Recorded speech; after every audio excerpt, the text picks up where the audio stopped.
नमस्कार, मैं सिमरन और आप देख रहे हैं 4 PM।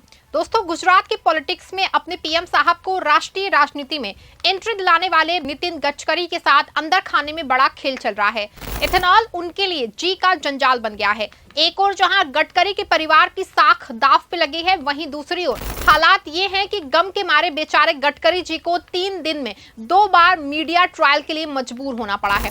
ऐसे में बड़ा सवाल है कि कौन लोग हैं जो गडकरी के खिलाफ अंदर खाने में बड़ा गेम खेल रहे हैं और क्यों गडकरी आरएसएस के बहुत करीबी होने के बाद भी कुछ नहीं कर पा रहे हैं और सिर्फ बयान देने को मजबूर हैं। सारी बातों पे तगड़ी वाली चर्चा करेंगे और उन लोगों को बेनकाब करेंगे जो कहीं ना कहीं गडकरी के साथ लंबा गेम कर रहे हैं। बात शुरू करें इससे पहले नितिन गडकरी का वो बयान जान लेते हैं जिसको लेके हंगामा मचा हुआ है और जो ये बात साबित कर रहा है कि गडकरी इथेनॉल मामले पे इतना बुरा फंसे हैं कि हर 2 दिन बाद उनको मीडिया में सफाई देनी पड़ रही है। खबर देखिए, खबर मौजूद है, इसमें साफ साफ लिखा है, मैं कोई संत नहीं हूं। आखिर गडकरी ने क्यों कही ये बात? दोस्तों, खबर की हेडलाइन से ही साफ है कि गडकरी अब खुद चिल्ला चिल्ला के कह रहे हैं कि मैं कोई संत नहीं हूं। लेकिन गडकरी ये क्यों कर रहे हैं, ये भी उन्होंने मीडिया से बातचीत में बताया है। दरअसल इथेनॉल को लेकर विवाद के बीच केंद्रीय मंत्री नितिन गडकरी ने विरोधियों को करारा जवाब दिया है। उन्होंने कहा कि मेरा दिमाग की ही कीमत जो है हर महीने 200 करोड़ की है। मेरे पास पैसे की कोई कमी नहीं है और मैं कभी नीचे नहीं गिर सकता हूं। उन्होंने कहा कि वो जो कुछ भी करना चाहते हैं वो किसानों के हित के लिए है, इसका कमाई से कोई लेना देना नहीं है। आपको बता दो दोस्तों कि नागपुर में एग्रीकोच वेलफेयर सोसाइटी के कार्यक्रम में संबोधन के दौरान उन्होंने कहा कि आपको क्या लगता है ये सब मैं पैसे के लिए कर रहा हूं? मैं कोई दलाल नहीं हूं, ईमानदारी से कमाता जानता हूं। उन्होंने कहा कि बहुत सारे राजनेता लोगों को लड़ा के खुद फायदा उठाना जानते हैं, लेकिन हम उनमें नहीं हैं। और यहीं से हमारा सवाल खड़ा होता है कि गडकरी जी ये क्यों कर रहे हैं कि बहुत सारे राजनेता लड़ा के फायदा उठाते हैं। कौन नेता है जो लड़ा के फायदा उठा रहा है और क्यों गडकरी जी इस तरह की बातें जो है बार बार कह रहे हैं? आपको बता दें कि पहला मौका नहीं है कि गडकरी जी ने इस तरह की बात कही है। अभी 2 दिन पहले ही उन्होंने कहा था कि ये एथेनॉल पे उनके खिलाफ चल रहा एक बड़ा प्लान है और उनको पैसा खर्च कर कुछ लोग बदनाम करने की कोशिश कर रहे हैं। खबर देखिए, गडकरी ने 2 दिन पहले भी इसी तरह की बात कही थी। 2 दिन पहले जागरण ने लिखा था, मेरे खिलाफ पैसा दे के अभियान चलाया गया। नितिन गडकरी ने किस पे लगाए आरोप? आपको बता दें कि जो सवाल जागरण ने अपनी खबर में उठाया है कि आखिर किस पे लगाए आरोप, यही सवाल हमारा भी है। आखिर कौन है जिसका जिक्र हर एक दिन के बाद अलग अलग नितिन गडकरी वो कर रहे हैं और कौन से राजनेता हैं जो लड़ा के फायदा उठा रहे हैं? आपको बता दें कि ये सवाल अपने आप में बहुत अहम है और यही वो सवाल है जो बताता है कि अंदर खाने में कुछ ना कुछ भयंकर गड़बड़ है, जो ना सिर्फ नितिन गडकरी को बार बार मीडिया ट्रायल करने में मजबूर कर रही है, बल्कि हर बार इशारे में ही काफी कुछ कह भी रही है।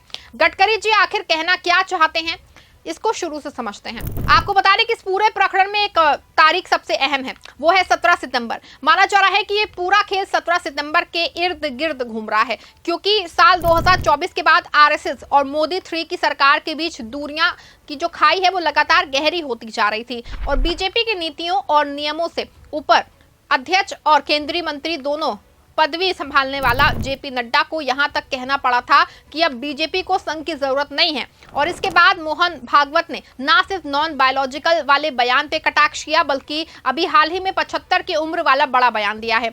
इस पूरे खेल के बाद एक बात तो साफ हो गई है कि बीजेपी की गुजरात लॉबी और आरएसएस में कुछ ना कुछ तो गड़बड़ है। और इसकी सबसे बड़ी मिसाल ये है कि 2 साल हो गए बीजेपी अपना अध्यक्ष नहीं चुन पा रही है।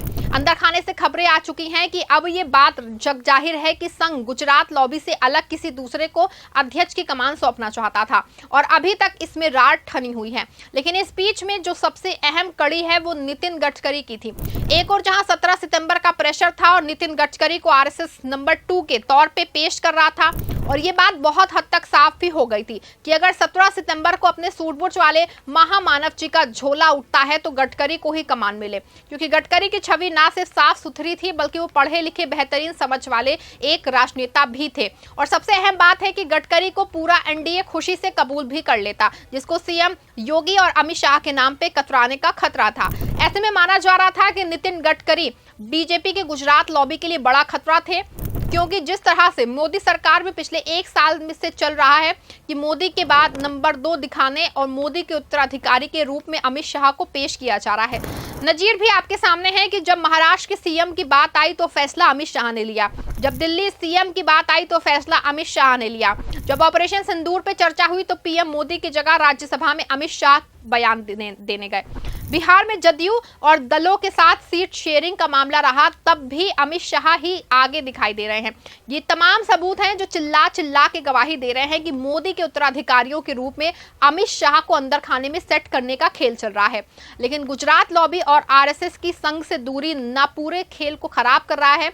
आपको बता दें कि पूरे खेल के बीच में अचानक एक एथेनॉल कांड आया है और 2 ही दिन में पूरे देश की मीडिया में छा गया है। कहा जा रहा है कि पेट्रोल में 20% एल्कोहल मिला के बेची जा रही है, जिससे न सिर्फ गाड़ियों को नुकसान हो रहा है बल्कि इसमें गडकरी के बेटों की पूंजी दिन 2 गुना नहीं हर दिन 50 गुना बढ़ रही है। कई मीडिया पोर्टल पे दावे किए जा रहे हैं कि साल 2024 में 18 करोड़ की पूंजी साल 2025 में 510 करोड़ हो गई। कांग्रेस के प्रवक्ता पवन खेड़ा ने प्रेस करके बताया कि पिता योजना बना रहा है, लड़का पैसा कमा रहा है। लेकिन जब ये मामला आगे बढ़ा तो सुप्रीम कोर्ट आया और सुप्रीम कोर्ट ने याचिका खारिज कर दी। लेकिन तब तक पूरे देश में ये प्रचार हो चुका था कि गडकरी का परिवार एथेनॉल में लंबा पैसा कूट रहा है।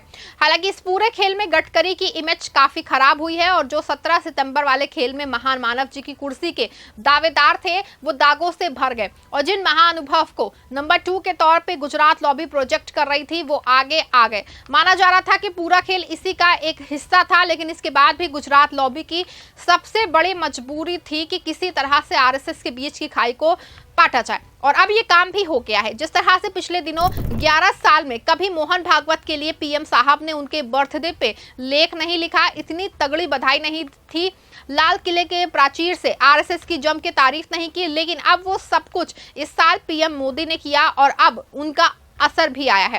पीएम मोदी के ना सिर्फ 17 सितंबर वाला खेल खत्म हो गया है बल्कि उल्टा गडकरी जी के खिलाफ शायद अंदर खाने में कुछ बहुत बड़ा चल रहा है और इथेनॉल मामले पे आरएसएस गडकरी के साथ उतनी मुस्तैदी से नहीं दिख रहा है जितना पहले होता था। यही वजह है कि बार बार गडकरी जी परेशान हो जाते हैं और अब उनको मीडिया ट्रायल करना पड़ता है। आज भी गडकरी ने मीडिया ट्रायल किया है, उन्होंने लड़वा के राजनीति करने वालों पे आरोप भी लगाया है। गडकरी ने कहा कि मेरा भी घर परिवार है, मैं कोई संत नहीं हूँ। मुझे हमेशा लगता है कि विदर्भ में 10,000 किसानों की आत्महत्या शर्म की बात है। जब तक कि हमारे किसान समृद्ध नहीं हो जाते हम अपने प्रयास कम नहीं करेंगे। गडकरी ने अपने बेटे की कंपनी को लेकर कहा कि वो केवल आइडिया देने का काम करते हैं। उन्होंने कहा कि मेरा बेटा इंपोर्ट एक्सपोर्ट का बिजनेस करता है। उसने हाल ही में ईरान से 800 कंटेनर सेब ऑर्डर किए और यहाँ से 100 कंटेनर केले भेज दिए।